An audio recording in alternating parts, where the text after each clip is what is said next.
When I first found out I'd been chosen to speak at Commencement, I was tempted to turn it down because I'd originally planned on staying home and watching the World Cup today.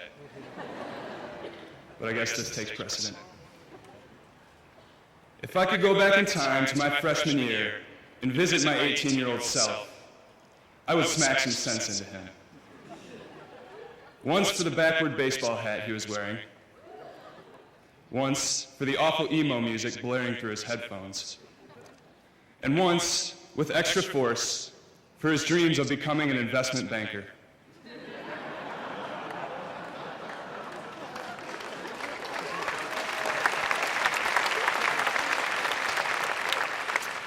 When I was 18 years old, I knew nothing. I closed my eyes and smiled fondly as I imagined my revenge against that freshman whose memory would one day cause such humiliation for his 21-year-old incarnation. However, my mind soon wanders 4 years into the future, where 25-year-old Ben is engaged in the same exercise. Eyes shut, tenderly envisioning punishing his 21-year-old self for being such an embarrassment. I'm relieved to find that there are no time machines in sight, and I'm not about to be harassed by any future versions of myself. I realize with a sigh that in 4 years, I will be just as unhappy with my past self as I am today. And I can't help but wonder, when does this process stop? When I'm 80 years old, will I have a burning desire to confront 75-year-old Ben with my wheelchair? As I turn the question over in my mind for a minute, I decide that I sincerely hope my 80-year-old self feels this way. Partly because I hope to have the strength left to lift up a wheelchair when I reach that age.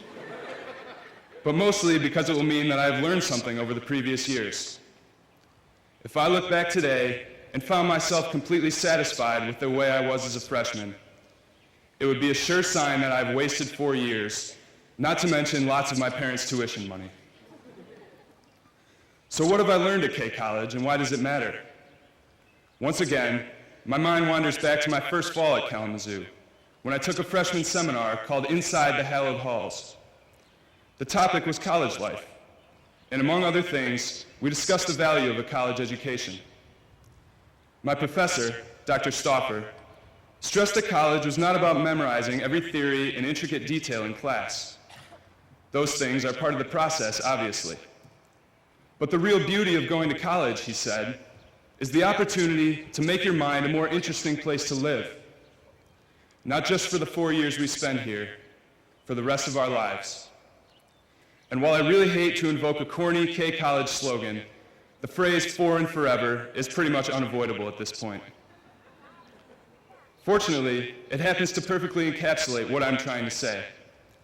Everything we've learned these past 4 years will stay with us forever.